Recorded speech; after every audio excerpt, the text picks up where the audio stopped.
وَإِنْ أَحَدٌ مِّنَ الْمُشْرِكِينَ اسْتَجَارَكَ، اور اگر کوئی شخص مشرکوں میں سے پناہ طلب کرے فَآجِرْهُ حَتَّى يَسْمَعَ كَلَامَ اللَّهِ، تو مسلمانوں تم اس مشرک کو پناہ دے دو یہاں تک کہ وہ اللہ کی کتاب سن لے۔ اب ایسے مشرک بھی تھے جو اپنے صرف سرداروں کے پیچھے لگ کے اسلام سے دور تھے، انہوں نے ابھی تک قرآن سنا ہی نہیں تھا، قرآن سنتے تو اثر کرتا، اور ایسے بھی کئی لوگ تھے پھر جب قرآن سنا تو وہ مسلمان بھی ہو گئے الحمدللہ۔ تو یہاں پر بھی اللہ تعالیٰ نے وہ آپ صلی اللہ علیہ وسلم کی دوسری خصوصیت ذکر کر دی کہ ان کا دل پھیرنا ہے تو ان کو لے آؤ کسی ایسی خاص جگہ پہ جہاں پر یہ قرآن ایک دفعہ سن لیں، جو ہمارا انڈیا پاکستان بنگلہ دیش کا مولوی کہتا ہے قرآن ڈائریکٹ نہ پڑھنا گمراہ ہو جاؤ گے، اور گورا جو ہے وہ یہی قرآن پڑھ کے مسلمان ہو رہے ہیں انگریزی میں ترجمہ پڑھ کے۔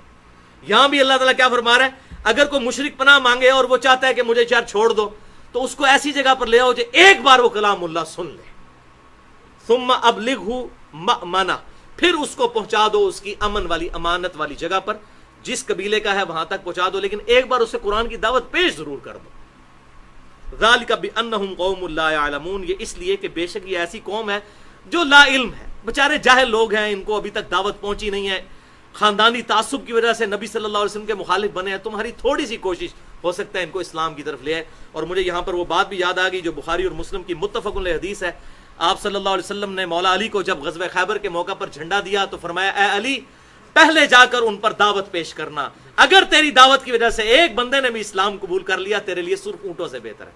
عین میدان جنگ میں غزوہ خیبر، جبکہ خیبر فتح نہیں ہو رہا تھا، اتنے مسلمانوں کے صحابہ کرام علیہ رضوان مسلمانوں کی طرف سے شہید ہو چکے تھے، اتنے غصے کے عالم میں بھی آپ صلی اللہ علیہ وسلم نے دعوت کا دامن نہیں چھوڑا۔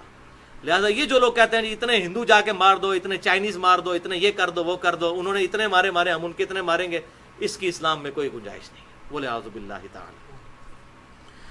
اب آخر میں اسی کے حوالے سے میں 4 احادیث بیان کروں گا، تھوڑی سی گفتگو کر لوں اس حوالے سے کہ یہاں پر یہ جو ذکر آیا کہ اللہ اور اس کے رسول کی طرف سے اعلان برات ہے، یعنی اب یہ اعلانیہ عہد توڑ دیا گیا، تو سب سے پہلے اللہ تعالیٰ نے خود اس آیت پر عمل کیا جس کا مسلمانوں کو حکم دیا تھا، جس پہ میں نے مسئلہ نمبر 87 ریکارڈ کروایا تھا، اسلامی طرز حکومت کے 3 اصول۔ تو پہلا اصول سورۃ الانفال کی آیت نمبر 58 میں یہی آیا تھا کہ جس کسی قوم کے ساتھ تمہارا عہد ہو تو عہد کو اعلانیہ توڑنا ہے، ون سائیڈڈ نہیں، اعلانیہ توڑنا ہے، بتا دینا ہے کہ اب ہمارا آپ سے عہد نہیں ہے۔ اچھا، دوسرا اس میں اصول بیان ہوا تھا کہ میدان جنگ میں بھی اگر کافر صلح کی آفر کر دیں تو جنگ روک کر ان کے ساتھ صلح کر لو۔ اور تیسرا اصول کہ اپنے جو آلات جنگ ہیں ان کو ہمیشہ ہر وقت تیار رکھو اپنے دشمنوں کے خلاف۔ تو اعلانیہ طور پر عہد توڑنے کی یہ پہلی مثال خود اللہ تعالیٰ نے سورۃ التوبہ کے اندر، چونکہ پہلے یہ عہد صلح حدیبیہ کی جو صلح تھی توڑی تھی مشرکین عرب نے، تو اللہ تعالیٰ نے کہا کہ اب تم نے خود چونکہ عہد توڑ دیا، اب ہم اس کو رینیو نہیں کریں گے، تمہارے ساتھ سارے عہد ختم، سوائے ان قبیلوں کے ساتھ جن کے ساتھ دوسرے عہد ہیں لیکن وہ بھی رینیو نہیں ہوں گے۔ وہ ہم نے آیات پڑھ لی، پہلی 6 آیات سورۃ التوبہ کی، ان کی مدت پوری کی جائے گی۔ اب 4 احادیث اینڈ پہ سن لیں، پھر ہماری یہ گفتگو اس حوالے سے مکمل ہو جائے گی۔ پہلی حدیث صحیح بخاری اور مسلم کی متفق علیہ حدیث ہے، انٹرنیشنل نمبر کے مطابق 4656 اور 4657 2 ترک ہیں اکٹھے۔ امام بخاری انہی سورۃ التوبہ کی 6 آیات کے کانٹیکسٹ میں لے کر آئے کہ سیدنا ابو ہریرہ رضی اللہ تعالیٰ عنہ کہتے ہیں، یہ 9 ہجری کا واقعہ ہے، 8 ہجری کے اندر فتح مکہ ہوا، تو اس کے بعد جو حج ہوا مشرکین عرب مسلمانوں نے اکٹھا حج کیا۔ 9 ہجری میں بھی مشرکین عرب اور مسلمانوں نے اکٹھا حج کیا، وہ اپنے طریقے سے کرتے رہے، مسلمان اپنے طریقے سے۔ سیدنا ابو بکر صدیق رضی اللہ تعالیٰ عنہ کو نبی صلی اللہ علیہ وسلم نے امیر حج بنا کر 9 ہجری میں بھیجا، یہ اس کا ذکر ہے بخاری میں جو سیدنا ابو ہریرہ کر رہے ہیں۔ تو وہ کہتے ہیں کہ ان کو امیر حج بنا کر بھیجا، پیچھے سے یہ سورۃ التوبہ کی یہ 6 آیات نازل ہوئیں، تو پھر مولا علی رضی اللہ تعالیٰ عنہ کو حضور نے بھیجا کہ میرے بہاف پر جا کر تم نے حج اکبر والے دن یعنی یوم النحر 10 ذوالحجہ کو ان آیات کو وہاں پر تلاوت کرنا ہے، چونکہ آپ صلی اللہ علیہ وسلم کے قریبی رشتہ دار تھے، اور عرب کے اندر یہ کلچر تھا کہ قریبی رشتہ دار ہی سب سے زیادہ اہل ہے کہ وہ اس کے بہاف کے اوپر اناؤنسمنٹ کرے۔ لہٰذا سیدنا علی رضی اللہ تعالیٰ نے یہ سورۃ التوبہ کی آیات تلاوت کی۔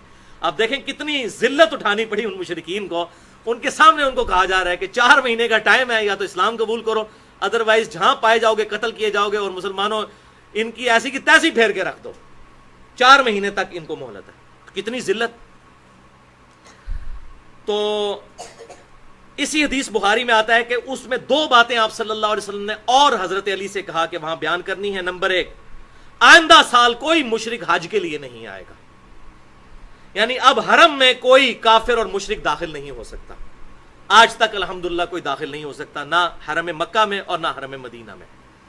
اور دوسری بات آپ صلی اللہ علیہ وسلم نے ساتھ فرمائی کہ آئندہ کوئی شخص ننگا طواف کعبہ نہیں کرے گا، کیونکہ وہاں لوگ بالکل کپڑے اتار کر بھی مشرکین عرب طواف کعبہ کیا کرتے تھے اور سب سے اعلیٰ طواف اسے سمجھتے تھے اور اپنی لاجک دیتے تھے. وہ کہتے تھے چونکہ انسان کو اللہ تعالیٰ نے بغیر کپڑوں کے پیدا کیا ہے تو سب سے اعلیٰ طواف کعبہ یہ ہے کہ انسان وہ کپڑے بھی اتار دے جو انسان نے خود پہنے ہوئے ہیں. جس طرح ہمارے بھی انڈیا پاکستان میں مولوی جو ہے نا وہ اپنی طرف سے لاجکس بنا کے نا تو جی اے ہوتا ہے تو چونکہ اے ہو گیا تو اے ہو گیا، وہ اپنی طور کولو ہی پورے وہ بنا دیتے ہیں.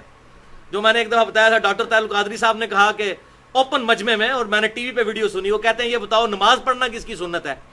صاحب نے کہا کہ نبی صلی اللہ علیہ وسلم کی. اس نے کہا جی یہ بتاؤ دروشی پڑھنا کس کی سنت ہے؟ صاحب نے کہا اللہ تعالیٰ کی، ان اللہ و ملائکتہ یصلون علی النبی. پھر انہوں نے کہا جی ہن دسو اللہ دی سنت افضل ہے یا نبی دی سنت؟ اب لوگ جو ہیں وہ پریشان ہیں کہ اگر کہتے ہیں اللہ کی سنت افضل ہے تو پھر درود شریف کو نماز افضل ماننا پڑتا ہے، اگر کہتے ہیں نبی کی سنت افضل ہے تو معاذ اللہ استغفر اللہ اللہ تعالیٰ سے پرائرٹی دینی پڑتی ہے. تو لوگ بول ہی نہیں رہے بےچارے. تو پھر وہ کیا کہتا ہے بولو میں بیٹھے ہیں نا تھے، یعنی میں دوزخ ہی جانا ہستے تھے تھوڑے حصے میں دوزخ کھٹنے ہستے بیٹھے ہیں نا، یہی مطلب ہوا نا اس کا. تو پھر صاحب نے کہا جی اللہ کی سنت ہی افضل ہے، تو انہوں نے کہا پھر درود شریف نماز پڑھنے سے افضل ہوا. یہ وہ لاجک ہے جو مشرکین عرب نے بھی دی تھی کہ جی چونکہ اللہ تعالیٰ نے ننگا پیدا کیا لہذا ننگا طواف کیا جائے. یہ میں نے پھکی دے دی ہے ان کو، یہ جو اس قسم کی بناتے ہیں نا علم الکلام سے اور فلاسفیکل آنسر، تو یہ ایک پھکی ہے، ایک علم الکلام کا جواب، لاجیکل آنسر، اینٹی وینم. یہ یاد رکھنا ہے آپ نے کہ ہاں جی آپ تو مشرکین عرب کے طریقے پہ ہیں. حالانکہ بخاری اور مسلم کی متفق علیہ حدیث ہے، آپ صلی اللہ علیہ وسلم سے پوچھا گیا اللہ تعالیٰ کے نزدیک سب سے افضل عمل کون سا ہے؟ آپ صلی اللہ علیہ وسلم نے فرمایا بندے کا وقت کے اندر نماز کو قائم کرنا. بخاری اور مسلم کی متفق علیہ حدیث ہے. اسلام کی بنیاد 5 چیزوں پر ہے. کلمہ پڑھنے کے بعد پہلی چیز نماز، اس کے بعد پھر زکوٰۃ، پھر رمضان کے روزے، پھر حج بیت اللہ اگر استطاعت ہو تو. وہاں بھی نماز کا ذکر کیا. تو ایسے علماء کو شرم نہیں آتی جب یہ اس قسم کے رزلٹ وہ ٹی وی پہ بیٹھ کے نکال رہے ہوتے ہیں؟ بے شرمی کی انتہا ہے.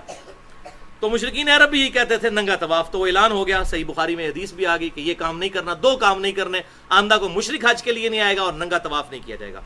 دوسری حدیث بھی صحیح بخاری کی ہے جو اسی حدیث کا ترک ہے انٹرنیشنل نمبر کے مطابق 3177 نمبر. ایک اور جگہ امام بخاری نے ریپیٹ کی، اس میں سیدنا ابو ہریرہ کے الفاظ ہیں کہ یہ اعلان ہم نے حج اکبر کے دن کیا تھا. حج اکبر کا موقع نہیں، حج اکبر کا دن، اور وہ 10 ذوالحجہ یوم النہر کا دن تھا. وہ جو قرآن میں ہے یوم الحج الاکبر. اور سیدنا ابو ہریرہ کہتے ہیں کہ اس کو حج اکبر اس لیے کہا گیا کہ لوگ عمرے کو حج اصغر کہنا شروع ہو گئے تھے. اب آپ کو پتا چلا کہ حج اکبر کا مطلب جمعے کے دن حج آنا نہیں ہے. حج اکبر کہتے ہیں اس حج کو جو مسلمان پر فرض ہے، اور حج اصغر کہتے ہیں عمرہ کو، چھوٹا حج. تو یہ بخاری 3177 میں آ گیا. سیدنا ابو ہریرہ کہتے ہیں چونکہ عمرے کو چھوٹا حج کہا جانا شروع کر دیا تھا، اس لیے پھر اس حج کو حج اکبر، وہ حج اصغر عمرہ اور یہ حج اکبر. لہذا یہ مسئلہ بھی آج کلیئر ہو گیا جو یہاں پر کنٹروورشل گفتگو چلتی ہے، میں نے الحمدللہ کلیئر کر دیا.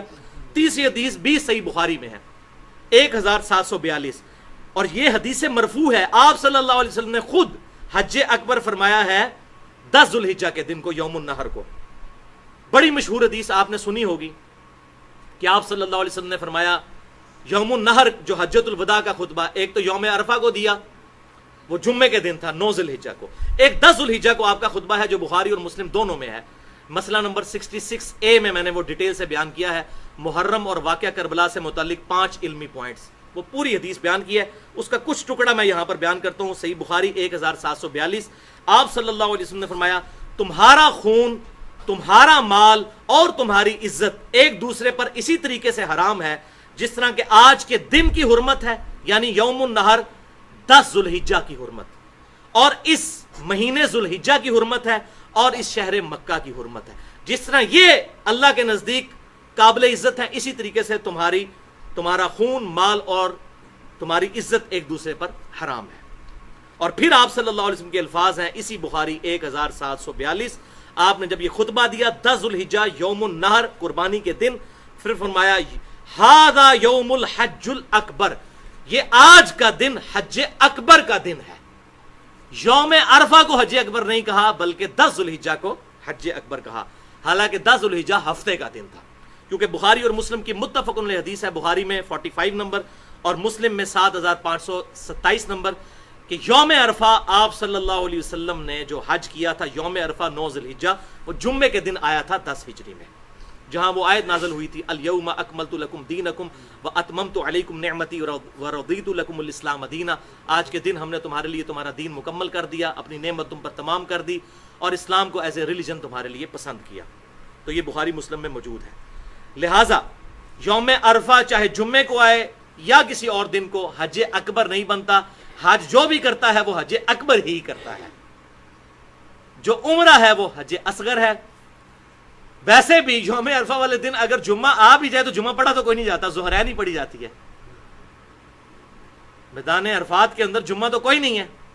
جمعہ آ بھی جائے، آپ صلی اللہ علیہ وسلم کا بھی جمعہ آیا تھا لیکن آپ نے ظہر اور عصر جمع کی تھی، جمعہ پڑھنا کوئی نہیں، اور پھر بھی کہنا کہ جی وہ جمعے کے بعد حج اکبر ہو گیا، وہ تو ہے ہی ظہر کی نماز۔ حج اکبر کہتے ہیں حج کو اور حج اصغر کہتے ہیں عمرے کو، حج اکبر بڑا حج اور عمرے کو کہتے ہیں چھوٹا حج۔ الحمدللہ۔